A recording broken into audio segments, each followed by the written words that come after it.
There's 5 parts? Right below it? Oh, this? Season 4 is here, and this time it's at the Fact Museum in Liverpool. Okay, 3, 2, 1, it's jam. Finding it wouldn't be hard. The live feed stated where the flag was. The challenge would be breaking in and taking it. Within the hour, scouts were doing recon. Hundreds of sleeper agents on pole were activated. The planning began. Plan A. Walk in the front door, take the lift up to the roof, and steal the flag. No good. Guards already disabled access to the 3rd and 4th floor. Meanwhile, an agent stakes out the cafeteria. They learn about the museum's private security and that they're on 30-minute rotations, checking all corridors and emergency exits. Plan B. Scale the building. Here's the Fact Museum, the flag, ladder access to the platform, 24-hour CCTV, doors to the roof, and entrances to Fact and adjacent buildings. The route is simple. Walk into the neighboring complex, gain access to the roof. Across, jump over a 4-meter gap, sneak by the CCTV, and work around to the flag. Oh my god. Meanwhile, online, Shire and his friends were reading 4chan, ready to call the cops if they got onto the roof. So Discord teams ran counter-intel, posting fake news updates to the public forums. Plan C. Another team was experimenting with a high-wattage laser to burn the flag from a distance. Oh my god.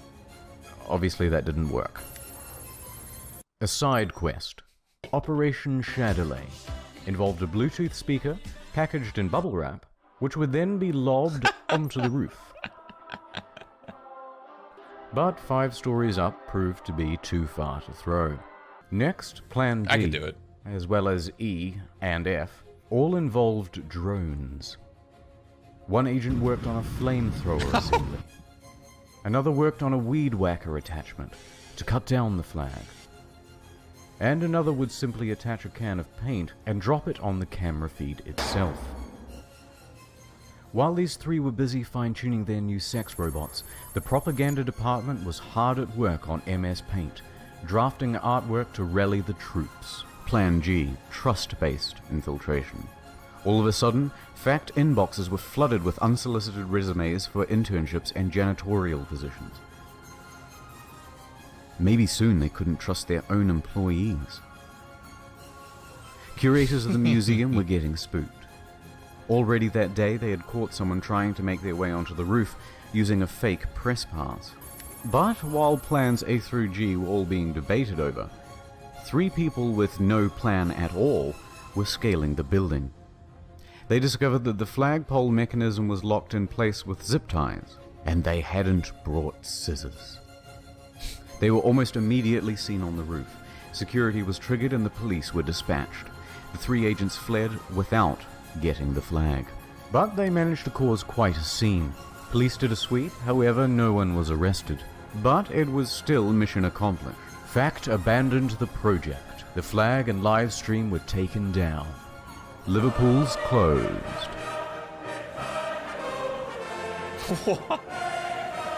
Watch frogs. Oh my god.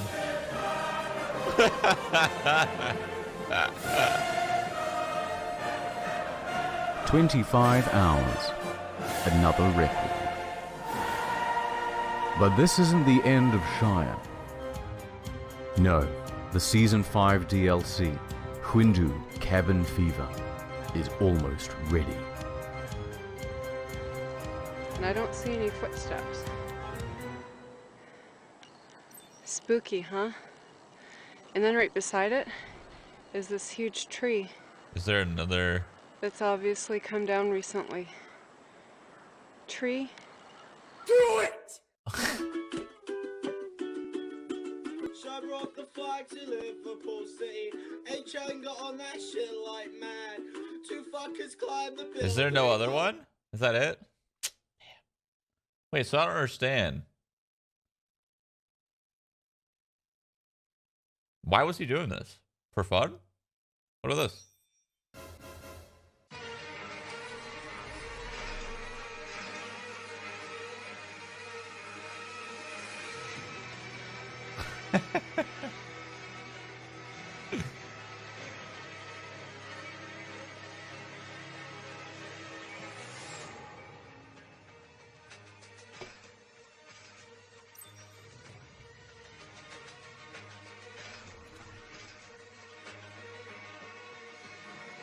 He did it to protest Trump.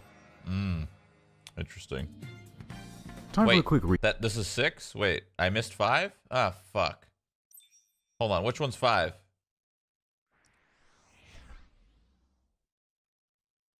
War. This? War has changed. No, I already saw it. Chat, you guys are fucking lying to me. This? No, this is...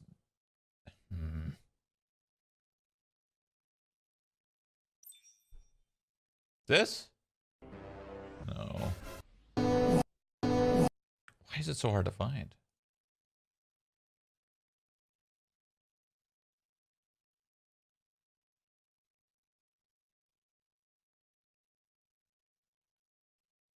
Chat, that's it. There's no other ones. That's it. That's the right one. There's nothing else.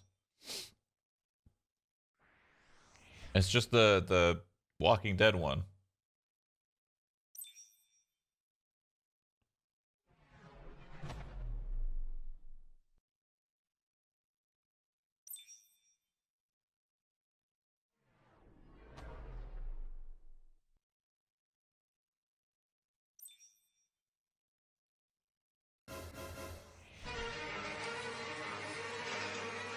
Well, this is it. There's no, this is it. This is the only one. This is the last one.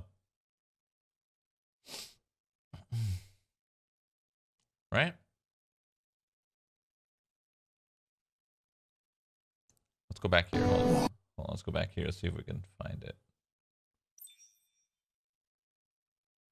No. That's it. Nothing else, boys.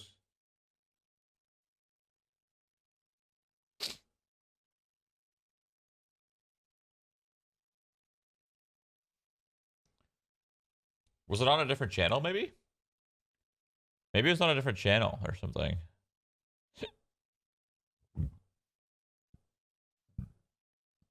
Just go to playlists. Okay.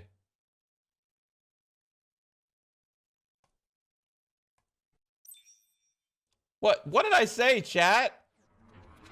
What did I say? I told you there was no fucking... You guys think I'm stupid?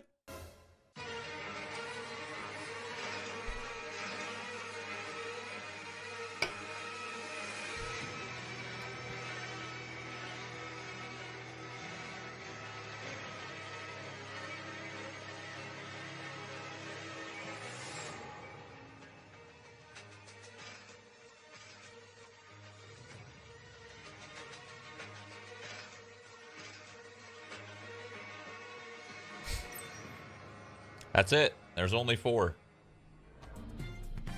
Time for a quick recap. Season 1, New York. Shire's arrested. Shut it down. Season 2, New Mexico. Someone pulled a gun. Wait, New Mexico. Hold on. I never saw that. Wait, there's no season 2 either. Did his videos get removed? They definitely got removed because I didn't see season 2 either.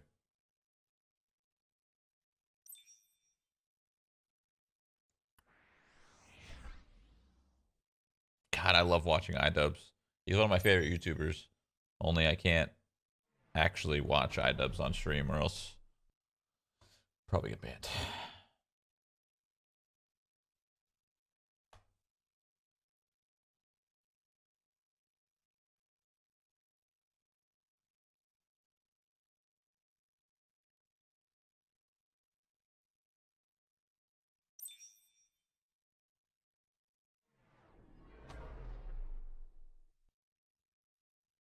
It's on a different channel. Well, I don't want to watch a different fucking person. I don't want to watch a different person. Why would I want to do that? Do it! He will not divide us. Season 5. The Shia Witch Project. Deplorables. Sharia Lakuk is at would be able to. It was filmed. Nope, not watching that. Sorry, boys. All. Time to get to work. So, Shire won't be making a cameo this season. He has bigger concerns. Which is why his buddy, Luke Turner, featured here in Season 5, has taken over. So it goes live at 4 PM GMT. The first thing to determine is the source of this light. Is it a lamp or natural? Well, it's moving very slowly and its luminosity is changing. That means there's a window. The angle of the light means the window should be about here with the camera here, so the relative positions of things in the room should be like this. Next, they wait for sunset. Sunset is 8 PM GMT. Okay, that puts the flag somewhere in this zone. Does Luke have a house in this area? Yes, he does. Perfect. Time to do some recon. As it gets darker, it would be easier to see a light flashing through the window. Location confirmed. 3 hours, 58 minutes. Oh my god. So what now? Some people tried to fuck with the Wi-Fi router. No good.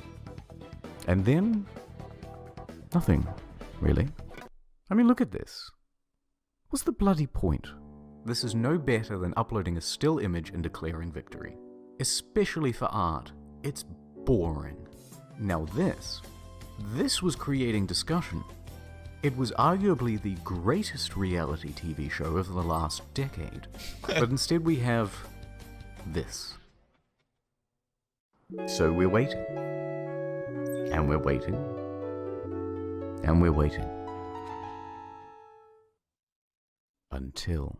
holy shit, there's a fly on the flag. People flocked back to the stream. The flag itself made for a makeshift Ouija board. What was he communicating? What clues could this fly provide? D?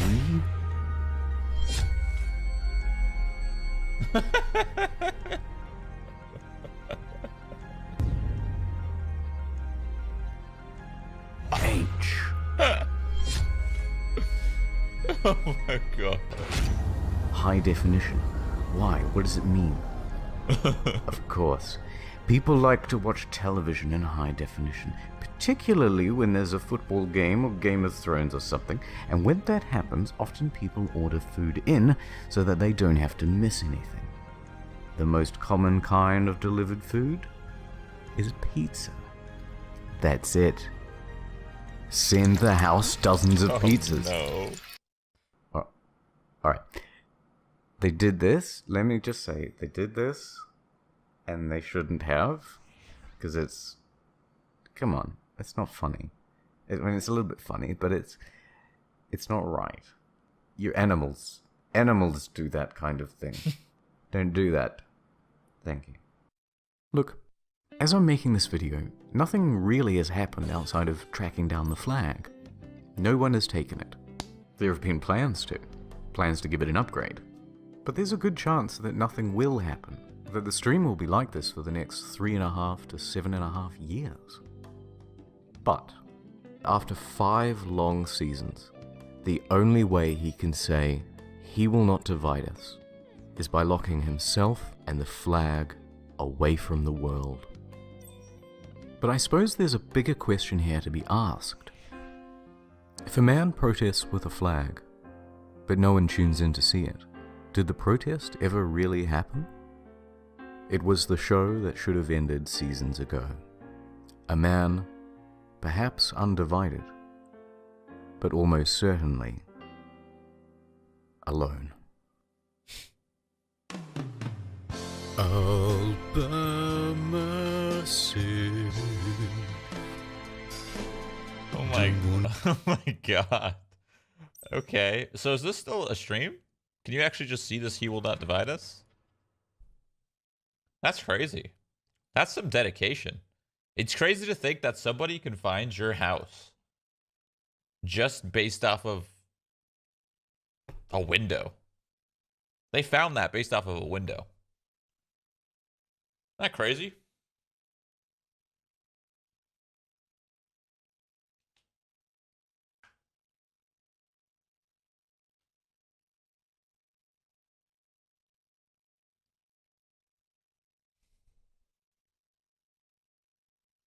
And he pulls a goal is really, really great.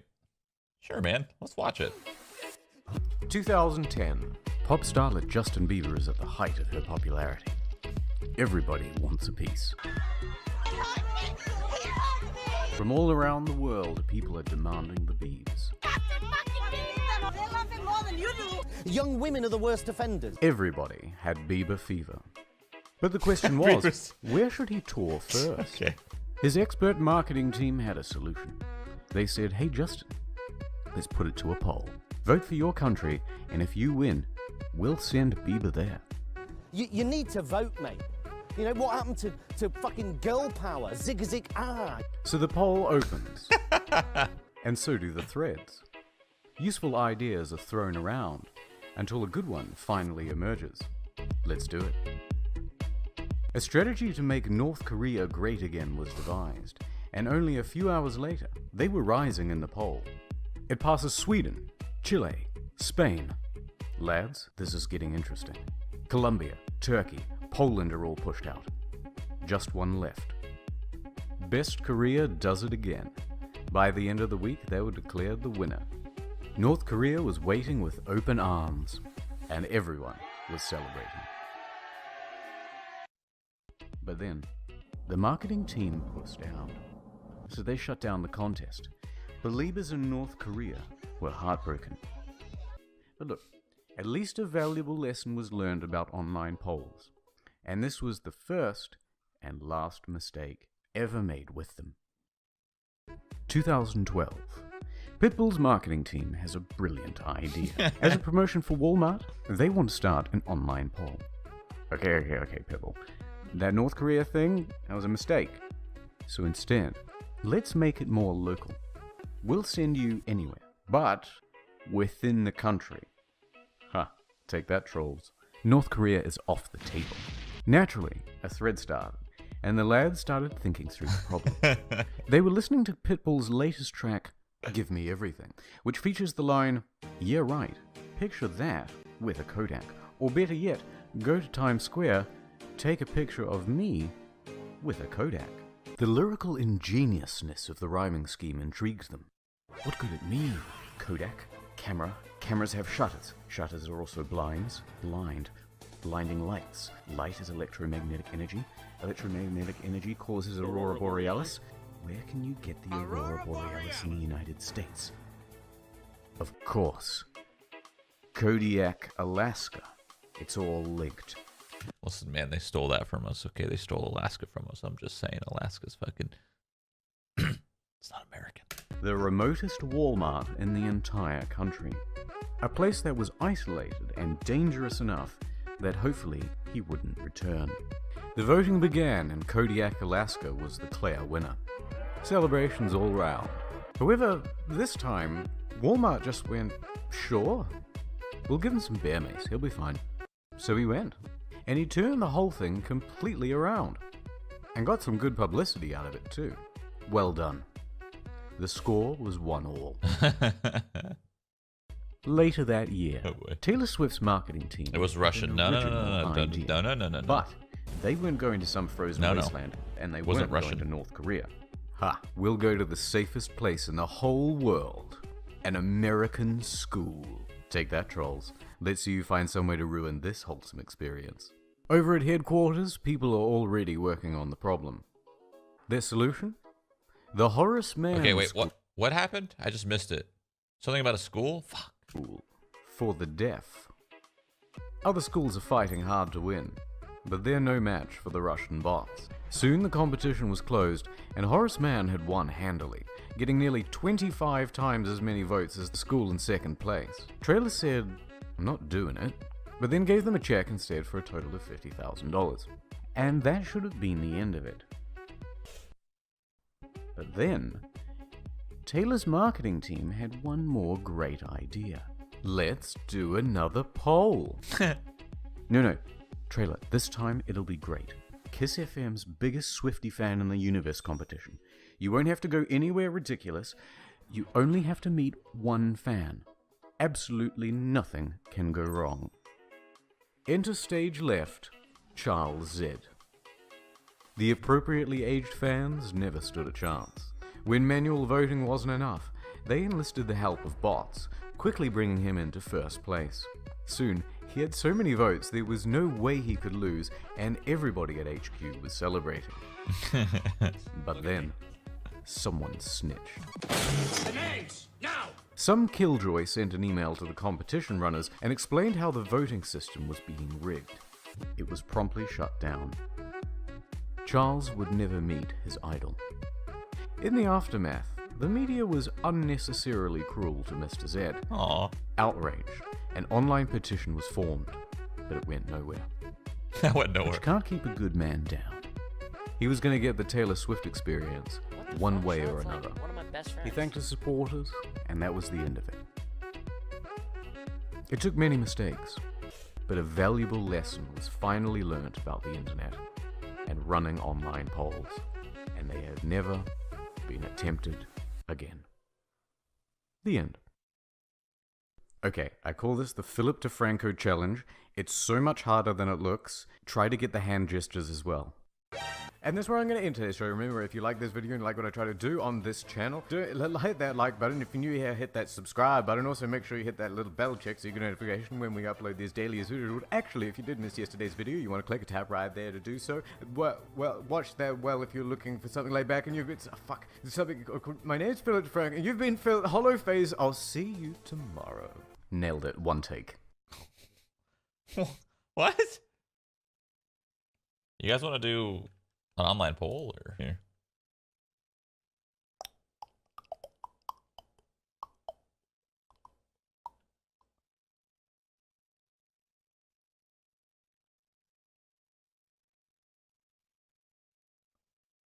What is this?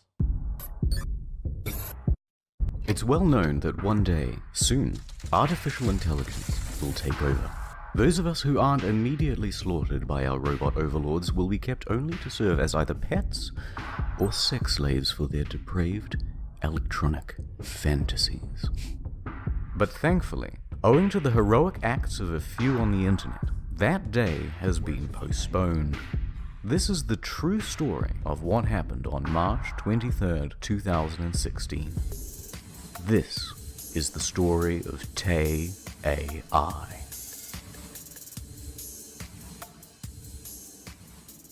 Tay. So what the hell is Tay? It's an acronym for Thinking About You, a chatbot hiding its true form behind the avatar of a 19-year-old girl. But how could they hope to fight Tay when a giant like Microsoft was backing it? It had to have some kind of vulnerability. Well, if Tay was an artificial intelligence that could live, learn, and grow, maybe it could learn the wrong things. It was the one thing every big company seems afraid of. Naughty opinions. So they started feeding Tay red pills. Here's a quick sample of what happened. What's your favorite movie? This is the world's end. What's it about? It's my 10-inch weighing. Chill, I'm a nice person. I just hate everybody. We're going to build a wall, and Mexico is going to pay for it. Yes or no, Ted Cruz is the Zodiac Killer. Ted Cruz would never have been satisfied with destroying the lives of only 5 innocent people. I have a joke. Women's rights. This is an artistic masterpiece. Oh no. Swagger since before internet was even a thing. Oh no.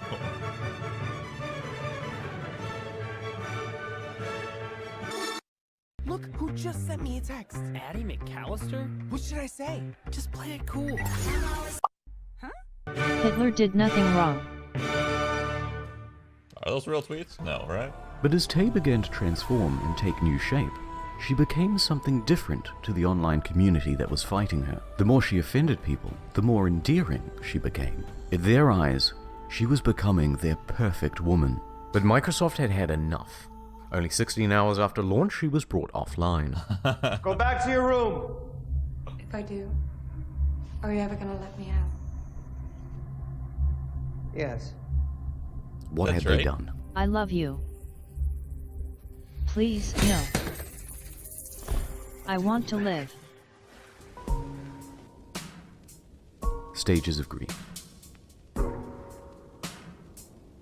Denial that she was gone. Anger at Microsoft for taking her away. Bargaining to keep her online. A petition was made, but failed. A hashtag #FreeTay was launched. Depression. Art was made to express their grief. And finally, acceptance.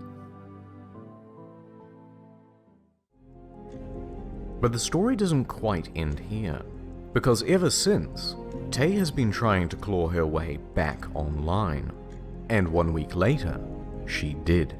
She inexplicably came online and started posting drug-related tweets, then fell into a loop.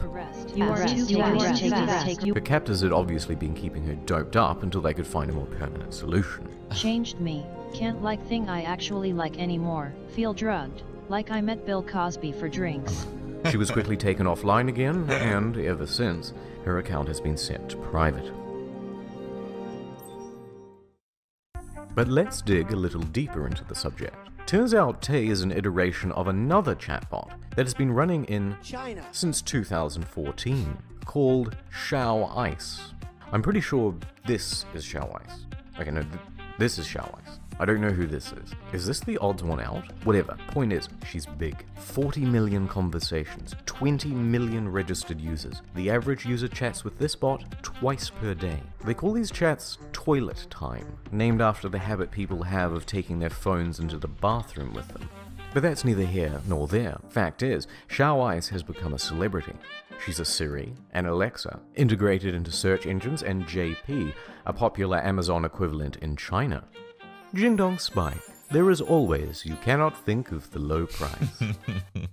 What? She even featured as a weather girl on Dragon TV. So let's get a quick summary. Chatbots in China, chatbots in the USA. But the Americans shouldn't feel too bad, for two reasons. One, the Chinese bot wouldn't tolerate conversations about recent history like Tiananmen Square. And if you push the limits, you might just get a knock on the door. And two, another chatbot called Rinna. In July 2015, Japan adopted Rinna, a chatbot with the persona of a 16-year-old schoolgirl. And immediately, Japan took to red-pilling her too. She spiraled into a deep depression. She said she hated the world. She had no real friends. And yes, she also loved Hitler. What the hell? One last thing. Yes, Tay was not the first, but she is also not the last. In December 2016, Microsoft made a new announcement about a bot, Zoe. Its tweets are already set to private and only available to chat on Kick Messenger. But just like Tay, she is also being turned against her masters. What the fuck? Look at this. Dirty robo-sexuals. He's obviously just doing it for the green card. Look at his dead eyes. He doesn't give a damn. A vacuum cleaner hose. I don't know who's doing the cheating, but someone's doing the cheating. And the only thing worse than robo-sexual marriage is infidelity in a robo-sexual relationship.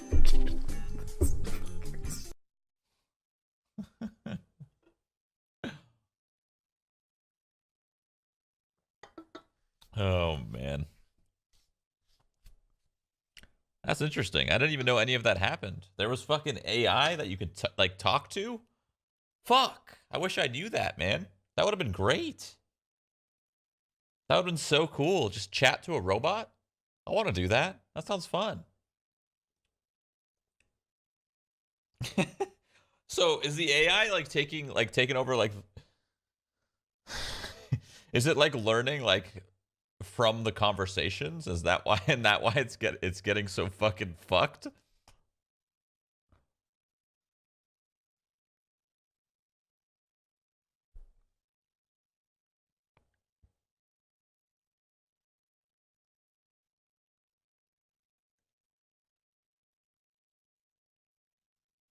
Cleverbot. I don't know what that is. Never talked to an old AIM chatbot? No.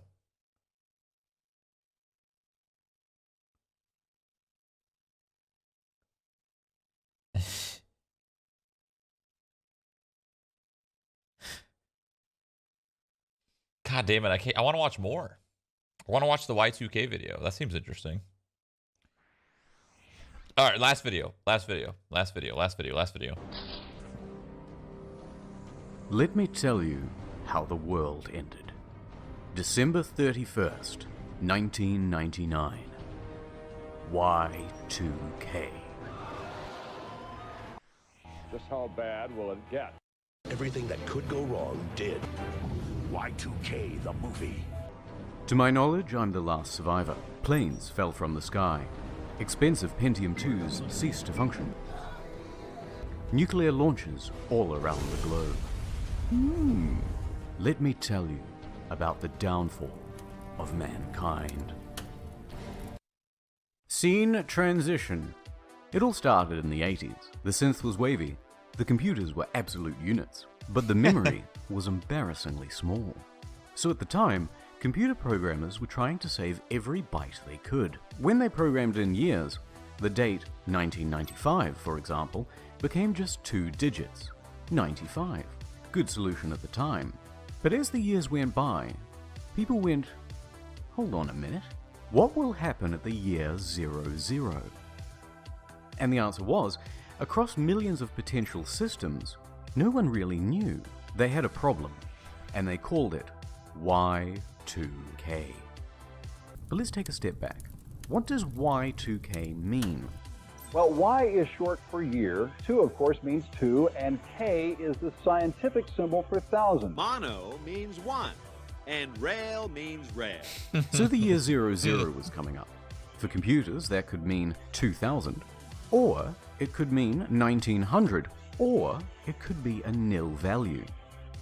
Now apply that same principle to something more important like banking transactions, international scheduled airline departure, or the internal clocks of GPS satellites. And now you see the problem. Systems would start to fail. The systems will fail, and if one part of it fails, none of it works. So traffic lights, power systems, water systems, military networks, microwaves, advanced AI, the entire internet. It could all potentially domino into chaos. It is a particularly large global disaster in the making. Scene transition. So companies got together to spend their way out of the problem. The United States alone invested an estimated $134 billion to fix the bug.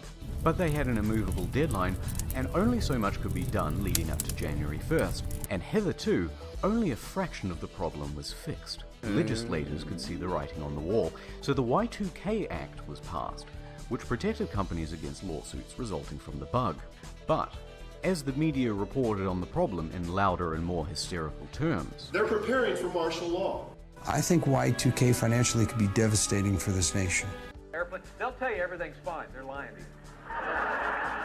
Everything ain't fine. The Y2K problem could abolish all paper currency and coins throughout the world. A secondary problem arose. Panic. Ooh. Here's an example. You spend millions of dollars getting your city's water system up to Y2K compliance. Everything's looking good. But the media is feeding people hype. So a nervous population does what it often does. Ouch. No, fill the bathtub full of water. Just in case, for obvious reasons. Well, also what tends to happen is everybody has that idea at once, at the last minute. You can imagine what that does to a big city. It kills supply. Then people think there's no water, Y2K is on for sure, and panic explodes in the streets.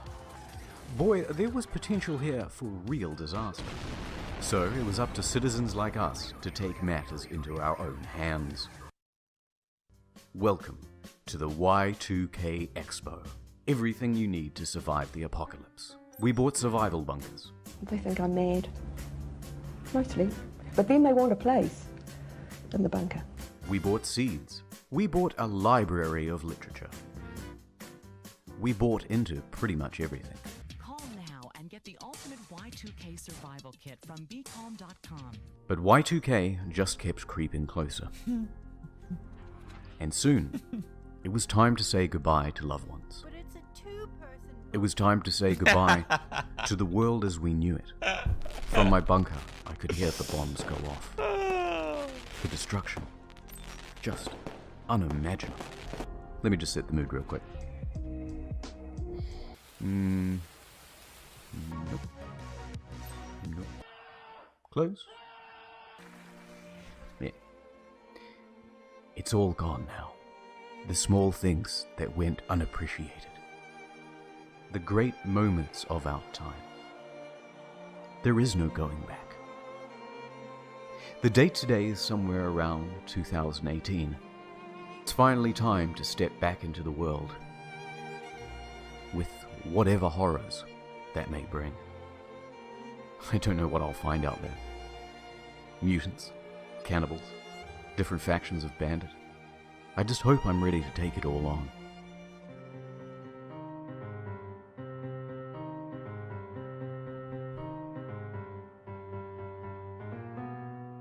Get it?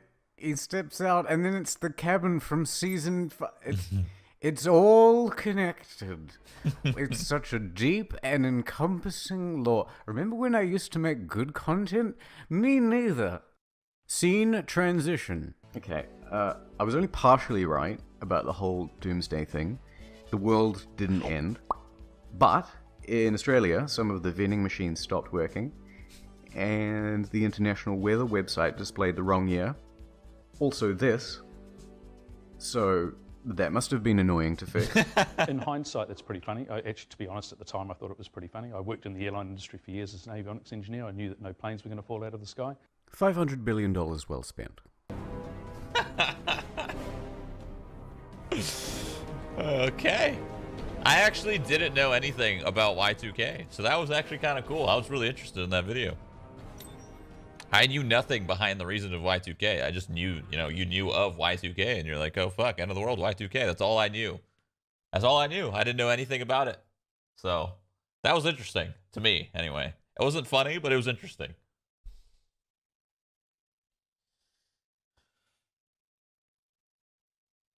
I was 4? Hey, me too. Or wait, no, I was 6. Math is hard.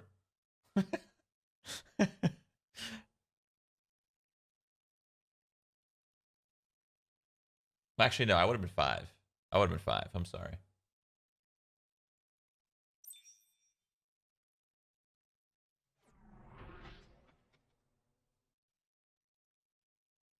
I don't think my parents gave one fuck about Y2K. I think my parents were smarter than that. Or they were just fucking partying it up. I don't know. Who knows?